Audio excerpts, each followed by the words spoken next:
Hi friends, இன்றைக்கி நம்ம mixed fried rice எப்படி செய்யலான்னு பார்க்கலாம். இதுக்கு வந்து கோஸு, குடமிளகா, கேரட் இது எல்லாத்தையுமே நீல வாக்கில் கட் பண்ணி வச்சுருக்கேன். அதே மாதிரி 2 பச்சை மிளகா கீறி வச்சுருக்கேன். வெங்காயத்தையும் பீன்ஸையும் பொடியாக கட் பண்ணி வச்சுருக்கேன். இது எல்லாமே வெஜிடபிள்ஸ் தேவையானது. இது எல்லாத்தையும் ரெடி பண்ணி வச்சுக்கலாம். அடுத்தது வந்து இதுக்கு போடுறதுக்கு நான் வந்து ஸ்க்ராம்பிள்டு எக்கு, அப்புறம் ஃபிஷ்ஷு வந்து முள் இல்லாமல் தனியாக எடுத்து வச்சுருக்கேன். அப்புறம் சிக்கன் 65 போட்டு அதை பொடியாக நறுக்கி எடுத்து வச்சுருக்கேன். அப்புறம் ப்ரானையும் 65 போட்டு ரெடி பண்ணி வச்சாச்சு. இப்போது ஒரு பேனில் ஆயில் ஹீட் பண்ணிக்கலாம். அப்புறம் ஒரு முட்டையை உடச்சி ஊற்றிக்கிங்க. அதில் பெப்பர் தூவிக்கலாம். இப்போ இது நல்லா மிக்ஸ் பண்ணி விட்டுருங்க.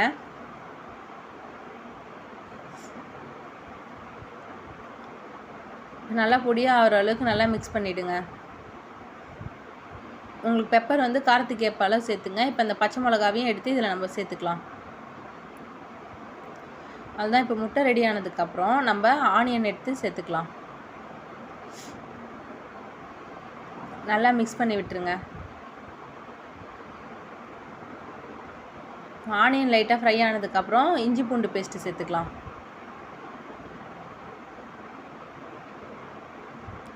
ஒரு ஸ்பூன் அளவு இஞ்சி பூண்டு பேஸ்ட் போட்டு நல்லா மிக்ஸ் பண்ணிக்கோங்க.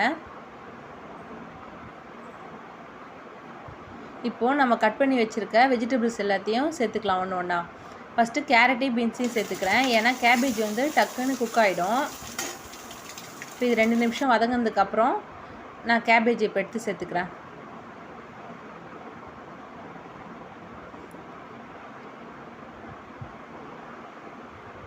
எல்லாத்தையும் நல்லா வதக்கிக்கலாம். எப்பவுமே ஃப்ரைட் ரைஸ் செய்யும்போது நம்ம ஹை ஃப்ளேமில் வச்சு குக் பண்ணால் தான் அந்த டேஸ்ட் வரும். இப்போது வெஜிடபிள்ஸ்க்கு தேவையான அளவு சால்ட் எடுத்து சேர்த்துக்கலாம். இப்போது காரத்துக்கு வந்து சில்லி பவுடரும் லைட்டாக நான் வந்து கறி மசாலா பவுடரும் சேர்த்துக்கிறேன். ஒரு 1/4 டீஸ்பூன் வந்து கறி மசாலா பவுட்ரு போட்டு எல்லாத்தையும் நல்லா மிக்ஸ் பண்ணதுக்கப்புறம் குடமிளகாய் எடுத்து சேர்த்துக்குங்க. இப்போ எல்லாமே நல்லா ஃப்ரை பண்ணிட்டேன். இப்போ ஃப்ரை ஆகிடுச்சி.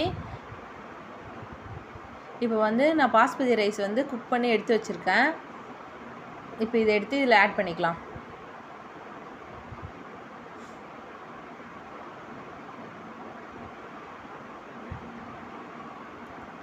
இப்போது வந்து சாதம் உடையாமல் நல்லா மிக்ஸ் பண்ணி விடுங்க.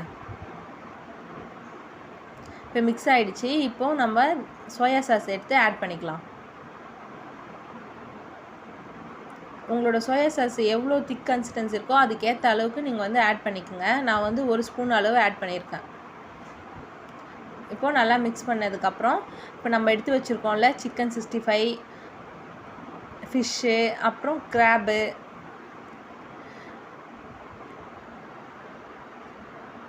எக்கு எல்லாத்தையும் சேர்த்து நல்லா மிக்ஸ் பண்ணி விட்டுடலாம். ஃபிஷ்ஷை மட்டும் லாஸ்ட்டாக மிக்ஸ் பண்ணி விடுங்க சேர்த்து.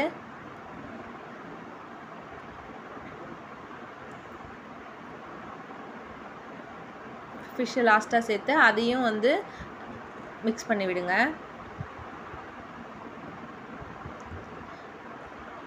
அவ்வளோதான், நம்மளோட ஃப்ரைட் ரைஸ் வந்து ரெடி ஆகிடுச்சி. அவ்வளோதான். இப்போ இது எல்லாத்தையும் நம்ம பிளேட்டில் சர்வ் பண்ணி டேஸ்ட் பார்த்துடலாம். இந்த வீடியோ பிடிச்சினா மறக்காமல் சப்ஸ்கிரைப் பண்ணுங்கள்.